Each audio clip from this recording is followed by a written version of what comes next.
Hi hello friends, कसे आहात सगळे? मस्त ना? तर मी तर मस्त नाही आहे. माझी सध्या तब्येत ठीक नाही आहे, पण आशा करते की तुम्ही मस्त आणि मजेत असाल आणि असायलाच पाहिजे. तर आजची सुरुवात झाली चहापासून. तर मला कधी-कधी ना हा प्रश्न पडतो की असं कोणाला देवाने मन का नाही दिलं की एक स्त्रीला तिच्या त्या 4 दिवसांमध्ये तरी समजून घेऊ शकेल. असं का नाही दिलं? देवाने जर हा प्रॉब्लेम एका बाईला दिला आहे, एका स्त्रीला दिला आहे, तर मग त्याला समजून घेण्यासारखं मन पण सगळ्यांकडे द्यायचं होतं ना. खरोखर कधी-कधी हा प्रश्न पडतो. तर झालं असं की माझं कसं आहे, सध्या थंडी आहे, त्यात माझा थायरॉईडचा प्रॉब्लेम आहे आणि त्याच्यात हे 4 दिवस. तर आता तुम्ही याच्या एवढ्याहूनच विचार करा की माझी काय कंडिशन असेल. थायरॉईडमुळे त्या 4 दिवसांमध्ये जो त्रास होतो तो आहेच. त्याच्याबरोबर एवढी थंडी पडली, एवढी जास्त, तर खरोखर आहे ना, असं वाटतं ना, काय करावं ना ते पण समजत नाही. तर सध्याची माझी परिस्थिती तशी आहे, म्हणून माझा चेहरा तुम्हाला असा दिसत होता. पण काय करणार ना, ऑप्शन नसतं. म्हणून मग सकाळी उठले, मस्त नायराची तयारी करून नायराला शाळेत सोडून आले. विचार केलेला नाही सोडणार आज शाळेत, पण तिने थोडी रिक्वेस्ट केली कारण सध्या क्रिसमसचं चालू आहे. त्यामुळे मग ती म्हटली की नाही, मला जायचं आहे शाळेत. म्हणून मग मी तिला शाळेत सोडून आले. तिचा डबा बनवून दिला. सकाळी तिला उपीट आणि आलू परोठा बनवून दिलेला. त्यानंतर मग येऊन राहिलेलं जे होतं ते कामं केले. आलू परोठा बनवला, सोबतच करडीची भाजी बनवली होती आणि चपाती राहिलेले होते ते बनवून घेतलं आणि थोडंसं स्टफिंग होतं, त्याचं मी आलू परोठा बनवला. त्यानंतर मग ते झालं तर लगेच मग आपलं भांडी घासून घेतले आणि मग आता मी प्यायचं पाणी भरून घेते, कारण की पाणी आलेलं आहे आणि मग पुन्हा पाणी जायचं त्याच्यामुळे. तर सॉरी. तर आहे ना, अशी काही माझी सध्याची परिस्थिती असल्यामुळे आहे ना, मला थोडा नाही खूप जास्त त्रास होत आहे. त्यामुळे मग आहे ना, मन नव्हतं करत की करावं काही काम, पण असं करू शकतो का आपण? नाही. एक आई झाल्यानंतर तर आपल्यावर जी मुलांची जी जिम्मेदारी असते ना, ती तर पूर्ण पार पार पाडावीच लागते. कारण आपण जन्माला घातलेलं मूल असतं, त्यामुळे मग त्याची काळजीही आपल्याला करणं जरुरी आहे. आपली आई जर आपल्या आत्तापर्यंत काळजी करते, तर मग यांनी काय पाप केलं आहे का आपण त्यांना जन्माला घातले, हे त्यांनी चूक केली का? नाही ना. आपण त्यांच्यासाठी करणं जरुरी आहे.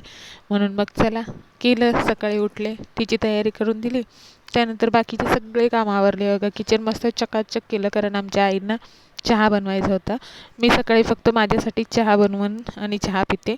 बनवून ठेवत नाही, कारण काय आहे ना, ते कोणाला आवडतं नाही आवडतं ठेवलेलं चहा प्यायला आपली कोणावर जबरदस्ती नसते. त्यामुळे मग मी काही जास्त चहा बनवत नाही. मी फक्त माझ्यापुरतंच बनवते आणि नायराच्या पप्पांचं तसं काय नसतं, ठेवलेलं चालतो, म्हणून मी त्यांच्यासाठी बनवायची. पण आता सध्या मी नाही बनवत, कारण त्यांना जोडीला आई असतात, ते दोघे मिळून नाश्ता करतात. मग दोघांचा चहा ते नंतर बनवतात.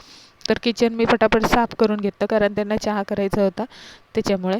त्यानंतर आज तर तुम्हाला खरोखर सांगते, मी आज एवढ्या त्रासात असताना देखील आहे ना, मी काल नायराचे कपडे, म्हणजे काल मला एवढा त्रास नव्हता म्हणून मी नायराचे कपडे आहे ना, कराटेचा युनिफॉर्म आहे ना, तो धुवायला घातलेला. आणि कराटेचा युनिफॉर्म हा पूर्णपणे पांढरा असतो, म्हणून आहे ना, तो इतकं घाण होतो ना, काय माहिती काय करतात शाळेमध्ये हे मुलं, माहिती नाही.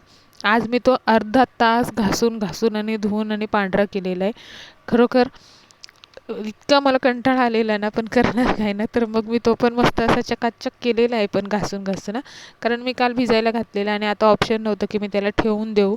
त्यामुळे मग मी विचार केला की नाही, आता मी सर्फमध्ये कालपासून भिजवलं आणि आता त्याला कसं ठेवून देणार, आणि मशीनमध्ये टाकून त्याचा काहीच उपयोग होत नाही. मशीनच्या कपड्यांचा अंदाज मला आहे आणि पांढरे कपडे तर मी टाकूच शकत नाही मशीनमध्ये. त्यामुळे मग तो पण मला आज अर्धा तास घासून घासून आणि धुवावा लागला, म्हणून तो पण धुवून झालेला आहे. तर कमीत कमी देवाने आहे ना, थंडीमध्ये तरी हे ऑप्शन द्यायला पाहिजे होतं की हे 4 दिवस थंडीमध्ये नसतील. खूप चांगलं झालं असतं देवा, जर असं केलं असतं तर, मला असं वाटतं.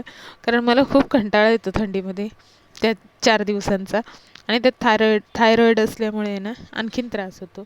तर मग मस्त नंतर लगेच कपडे सुकवून घेतले, नायराचे कपडे धुवून झाल्यावर. आणि फायनली माझं हे काम आहे ना, माझं एकदम खुशीचं असतं, कारण हे काम संपल्यानंतर आहे ना, कामं संपत नाहीत हां. फक्त दुपारचे कामं संपवून आणि अंघोळीची वेळ येते. तर म्हणून मग मी हे काम करताना मला थोडीशी खुशी असते.